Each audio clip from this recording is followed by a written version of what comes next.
Pixel 7 pro একটি sell post নিয়ে আসলাম। এই ফোনটি একদম সুপার একটি ফ্রেশ ফোন, বাট ফোনটির সাইডে বডিতে কিছু দাগ আছে। এই যে আমি সব দেখিয়ে দিচ্ছি, দেখেন ক্লিয়ার দেখা যাচ্ছে। এই ফোনটি একটি ধামাকা প্রাইজে দিব আজকে আপনাদেরকে। ফোনের একটি সমস্যা হচ্ছে ফোনটির ডিসপ্লে চেঞ্জ করা।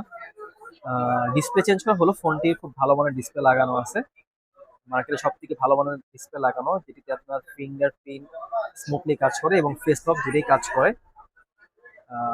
এই ফোনটি দেখেন চারপাশটা একটু দেখাচ্ছি ভালো করে, একটু খেয়াল করবেন। ফোনটির ক্যামেরা সম্পর্কে সবাই জানেন, পিক্সেলের ক্যামেরা কিন্তু জাস্ট ওয়াও। এবং এতে টেলিফোটো লেন্স আছে, ওয়াইড অ্যাঙ্গেল ক্যামেরা আছে। এই হচ্ছে ফ্রন্ট ক্যামেরা। এই ফোনটি এই শুধুমাত্র একটি ডিসপ্লে ইস্যু, মানে ডিসপ্লে ইস্যু না, দেখেন আবার ডিসপ্লে, কেউ ভাববেন না যে ডিসপ্লে নষ্ট, এই ডিসপ্লে জোস, মানে মার্কেটের সব থেকে দামি ডিসপ্লে লাগানো। হ্যাঁ, ফোনটি সরি মার্কেটের দামি ডিসপ্লে না, মানে ভালো মানের ডিসপ্লে বলতে পারেন, ভালো মানের ডিসপ্লে, যেহেতু এর জন্য ফিঙ্গারপ্রিন্ট এবং ফেস লক কাজ করে। এই ফোনটি কিন্তু খুব অল্প দামে বিক্রি হবে। যদি অরিজিনাল ডিসপ্লে থাকতো ফোনের সাথে, তাহলে এই ফোনটির প্রাইস হতো 37,000 টাকা।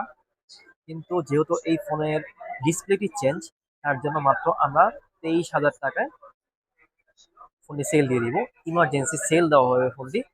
এবং ফোনটি সুপার ফ্রেশ, এই যে ব্যাক লুকিংটা দেখেন পুরো ফ্রেশ। একটি একটি গ্লাস প্রোটেক্টর লাগানো আছে, মানে ক্যামেরা প্রোটেক্টর। এখানে আপনাদেরকে একটু সামনে থেকে ক্লোজ দিয়ে দেখিয়ে দিচ্ছি আমি। এবং এই ফোনটি কিন্তু 12/128 জিবি। হ্যাঁ, ফোনটি স্টোরেজ হচ্ছে 12/128 জিবি। 12/128 জিবি, সেটাও আপনারা সবাই জানেন পিক্সেলে কিন্তু 12/128 জিবি থাকে।